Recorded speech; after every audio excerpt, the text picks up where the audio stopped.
Welcome to The Struggle is Real, a show for 20-somethings that are trying to figure out adulting. I'm your host, Justin Peters. Each episode, we focus on solving a problem that we will face throughout this defining decade that wasn't covered in the classroom.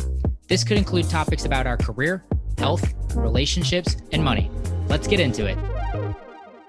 I'm doing something a little bit different today. I actually won't have a guest joining me, and I'm going to go solo. I haven't done a solo episode in probably almost a year, actually. And I'm thinking about doing a little bit more of these. So would love at the end of this episode, if you went over to Instagram, I'm at Justin Lee Peters, share your thoughts. If you want me to continue doing some more solos, or if you want me to continue with the guest interviews, or maybe a blend of the two, I'd love to hear your thoughts. Before we jump into the episode, something I don't do a whole lot is plug leaving a review, but it really does mean a lot to me. If you could take a few minutes of your day, go out and leave me a review on whatever podcast player that you listen on. If you're looking for instructions on how to leave an Apple Podcast review, you can head over to my website, justinpeters.co/support. And all the instructions are listed right there. It only takes a couple minutes, and I'd really, really appreciate that. So on to the episode itself. I've actually been reading a lot about this Great Resignation. I don't know how much you know about it, but it's essentially this wave of people that are leaving their current job for new jobs. I think a lot of the uncertainty of last year with COVID might have kept people in place and or really think through what they want to do with their career moving forward.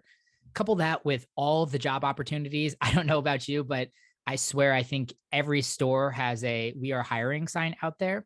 I think between those two factors, it's really forcing a lot of people to rethink what their current job situation is.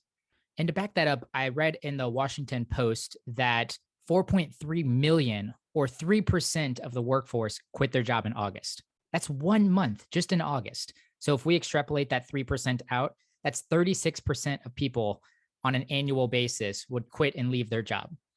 Some of the articles that I've been reading have had a different range. Anywhere from 35 to 65% of workers expect to change their job sometime in the next 6 months. And to bring this down to a personal level, I've been contacted by a handful of recruiters and former employers. I actually made a change last spring to my current position because a former employer reached out to me. And I'm so happy that I took this opportunity. I don't know about you, but I think it's actually pretty hard to accurately evaluate what you're doing against the potential job change that is in front of you. With this episode, I really want to tackle that challenge in particular. I'm going to lay out a checklist to ensure that you feel confident in your next career decision. And I'll share with you steps to help you decide whether or not to accept a job offer. I have this bucketed into 3 broad categories: qualify, evaluate, and decide. And I'm going to work through the purpose of each one of those stages. So let's get into it. The first stage is qualifying a job opportunity.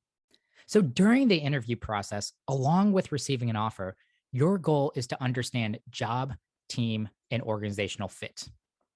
I want to share a reminder with you that you're interviewing them as much as they are interviewing you. Having a deep understanding of what's expected of you is critical for you to decide whether or not you do indeed want this job. So let's first start with job fit. And what I mean by job fit is really just the day-to-day. What is going to be expected of you? What's going to be your job responsibilities? I tend to start that conversation off in interviews by figuring out a realistic job description. I don't know about you, but most job descriptions I feel like are either inflated or really lack the specifics. A great way to start this conversation is to print off your job description and highlight anything that you're unfamiliar with or that you want follow-up on. I'll pull that job description out during the interview itself, and then I'll start asking about each one of those highlights. This is a really great opportunity, especially if you're in front of somebody who either does the job or has done the job. I wouldn't necessarily go too deep in the weeds. If this is a first round interview with a recruiter or an HR generalist, that might not have as deep of an understanding, but still worth asking some general questions around the job description itself. Another thing that I like to do is just ask how the role has changed since it was last filled. Do they have different expectations? Typically, the job description is copy pasted from the last time that it was used. There might be some small updates, but that job description might be 1, 2, 5 years out of date at that point in time, and the role might have slightly changed since then. So asking that question might probe the hiring manager to illustrate a few more things that are outside of that job description itself. And finally, I think one of the best ways to go about this is to ask for a walkthrough. And that can mean multiple different things. If it's mostly a desk job, I think jumping on Zoom and spending 30 to 45 minutes, having someone that does that job or did that job walk you through some of the software that you're using, some of the roles, the processes, just opening up things and kind of getting a better feel of what you're going to be doing. If you're in more of a hands-on role or a service role or manufacturing type role, asking if you can walk the floor, meet some of the people, see some of the machinery that you're going to use or the tools that you're going to use, and getting a better understanding of how everything might work together. The second part of job fit is performance evaluation. Essentially, what will be expected of you? The root question I feel like is really, how is performance evaluated? I'll usually start there and let them respond. Through that, you might find out there's either an informal or formal review process. If there's a formal review process, asking or understanding that I think is very critical. What performance metrics that you're evaluated off of, how that impacts your compensation, potential raises and bonuses are all important things to start to understand. And one additional question that you can ask about performance evaluation, specifically to the hiring manager, is what they would like to see accomplished in the first 3 months. Understanding what you're walking into those first 3 months and what's going to be your major priorities is something that every hiring manager should easily be able to answer. Okay, so after we got a good understanding of job fit, I like to spend some time on team fit. And what I mean by team fit is the personality and the attitudes of the immediate group of people that you're going to be working with. The most important factor in that is probably got to be the manager or your direct report. So understanding who will be managing you. What is their style? What's important to them? How they get into managing? Why do they continue to manage? Is this something that is a fulfilling part of their job or just another stepping stone in their career path? For me, I've found that my direct manager has probably the biggest impact on my job satisfaction overall. So making sure that you guys align, that their management style fits your needs is a really important thing to understand. Second in team fit is your close coworkers, the people that are on your immediate team or the teams that you'll be working with pretty extensively. During the interview process, I like to have an informal conversation with as many team members as I can without the hiring manager included. This is a really great time to ask them about their thoughts on their manager and then see if what the manager was saying and what the team is saying matches. If there's incongruence, that might be something to investigate a little bit further. Along with that, I like to understand tenure. How long have people stayed there? This could be critically important if you're looking for a mentor or some guidance whenever you're walking into a new role, but also gives you a good reflection of the team and the organization overall, how well they are at keeping and maintaining talent. This can obviously differ between something like a startup and a legacy company. If the company's only been around for 1 or 2 years, you can't expect people to be there 5 years. Just mathematically, that doesn't make sense. But if this is a legacy company that's been around for 50 or 100 years, I don't think it should be uncommon to find people that have 8+ years of tenure in the organization. Honestly, most organizations at least have a handful of people that have 15, 20, 25+ years working for that organization itself. I like to do this as a group discussion as well, because it's really interesting to see how the coworkers interact with each other. Does the group seem close to each other? Do they joke around with each other? Do they kind of know the insides of each other's working styles and have some jokes or things like that? This has got to give you a better sense of how you're going to interact with the team overall. And the things that you say are important in a team, make sure that you're starting to flesh those out and make sure that they align with the team that you're going to be joining. Okay, so we've covered job fit and team fit. Last, I feel like, is organizational fit. This is the organization overall. And this can be a bit to wrap your head around. One place to start is just to verify that they're financially sound. If this is a public traded company, you can go out and you can find some financial information and make sure that they're in good standings. If this is a startup organization or a local business in your area, you can typically find articles around new fundraising that they've had or the success they've had financially, big milestones that they've hit, etc. Along with that, it's a good idea to just do some online research to see if you can find any articles around their reputation. What are people saying? Are they involved in the community? Have they won some kind of service award, healthy employer award, fastest growing X award? I feel one of these awards really can't signify an important aspect of a company overall, but a collection of them, if it slants good or bad, is a good thing to take note of. Similar to what I was talking about in the team fit as well, understanding that organization's turnover and evaluating if it's reasonable or unreasonable.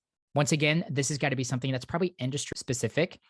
Something like hospitality, restaurants, or food service typically has a pretty high turnover, and anything with a year plus is a really great indicator that they're good at maintaining their staff. But an average of 1 year at a financial services firm might indicate that their turnover is high, and there might be some kind of cultural deficiency that's pushing people out of that organization. And of course, you really want to ask yourself if you can get behind the mission and the product of the company.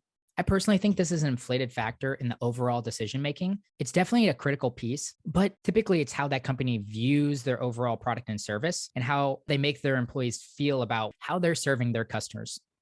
Last but not least, with organizational fit, ask yourself the simple question: is this a place where I will be happy? Give yourself the white space to reflect on that question and take a lot of serious consideration behind it. So, job, team, and organizational fit can typically be vetted out throughout the interview process. And after I'm done, I like to chart out my notes. I typically make a T chart where I have pros and cons on both sides, things that I liked about each one of those sections, and the things that I feel like are cons in those three sections as well. After you've organized your notes in whatever fashion that you have, you can compare them against your current opportunity, asking yourself what you would miss about the organization, the team, and the job that you're currently in. And then making sure that this opportunity either has that or has other factors that will far outweigh those things as well. For me personally, a job needs to have variety and opportunities to problem solve. My manager and my team need to be a group of high achievers, and my organization needs to be open to change.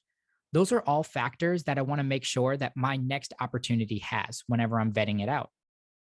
Do you want to lead a big team, supervise only a few, or have zero management duties? Do you want to be in front of clients? Do you crave autonomy? Do you enjoy travel, or do you not want to travel at all? What kind of projects do you want to be engaged in? And what are your professional tasks that you don't want to be a part of? Those might all be good questions to start vetting out a little bit more of what you really want in your next role. And if I've caught you at the end of an interview process and you don't feel like you have a good handle on all of these areas that I currently talked about, job, team, and organizational fit, my personal advice would be to go back and have some follow-up interviews. I believe it's better to slow play than to rush into a decision. The last thing you want to do is find yourself back in a job search 3 months later. Trust me, I know. Ultimately, this has got to come down to your post-interview gut impression. You have plenty of notes in front of you. You have a good understanding of what your current job offers to you. What kind of feeling is this job opportunity giving you?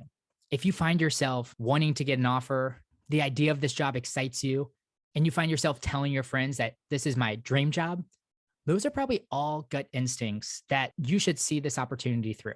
If your gut is telling you otherwise, my recommendation, don't move forward with a job offer. Once an offer and a salary is out there, all it does is muddy your decision making.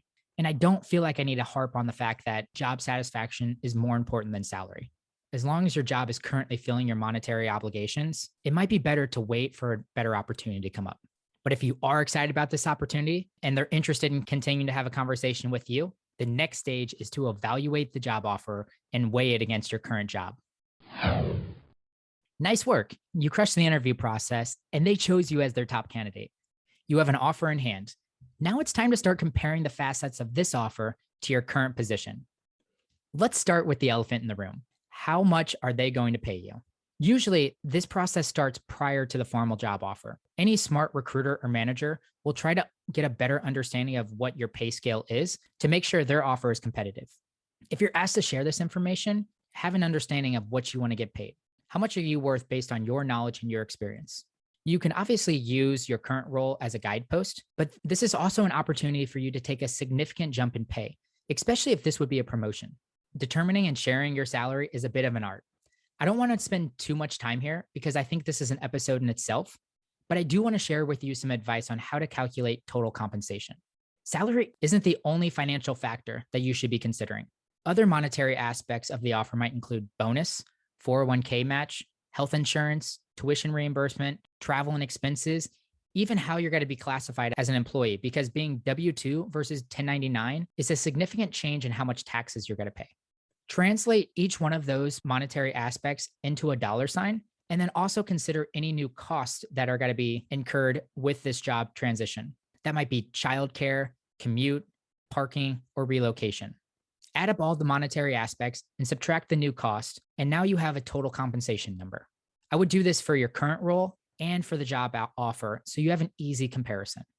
As I was just talking, though, we all know that money is only one aspect of career satisfaction. No job will be perfect, so you have to determine what matters to you in your personal and professional life. We already discussed the job, team, and organizational fit, so I feel like we can move on from those. But I do want to stress two other key areas. The first is your own professional development.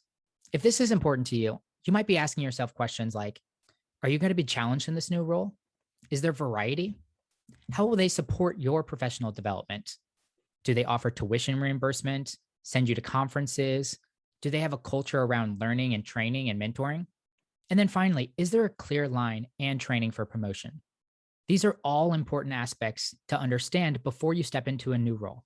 So professional development is future thinking. The other major key area is your current quality of life. And how is this role going to affect that? Important factors here might be time off, flexible working hours, their stance on remote work, and the general sense of the organization around work-life balance.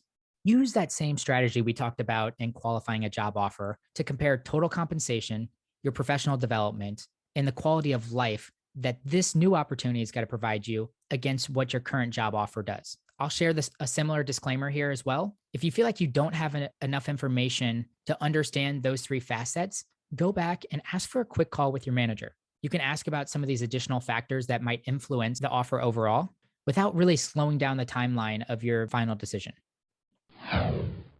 We've made it to decision-making time. In reality, there's really only two decisions that you can make: accept the offer or reject the offer. But let's talk about one thing that you can do before having to make that final decision: negotiation. Like sharing your salary expectations, I don't want to spend a ton of time on negotiation because there is so much that I could share here. Luckily, we've discussed negotiation skills on The Struggle is Real before. If you want more information on this, I'd suggest checking out episode 7 with Alexander Dickinson or reading the chapter on negotiation in the Career Toolkit by Mark Hirschberg, who appeared on episode 35. Both of these are phenomenal resources to equip you with some more negotiation skills. I will share two thoughts though. First, if you've received an offer, an employer has already psychologically committed to you. I tell you this because the biggest negotiation mistake is having fear around negotiating in general.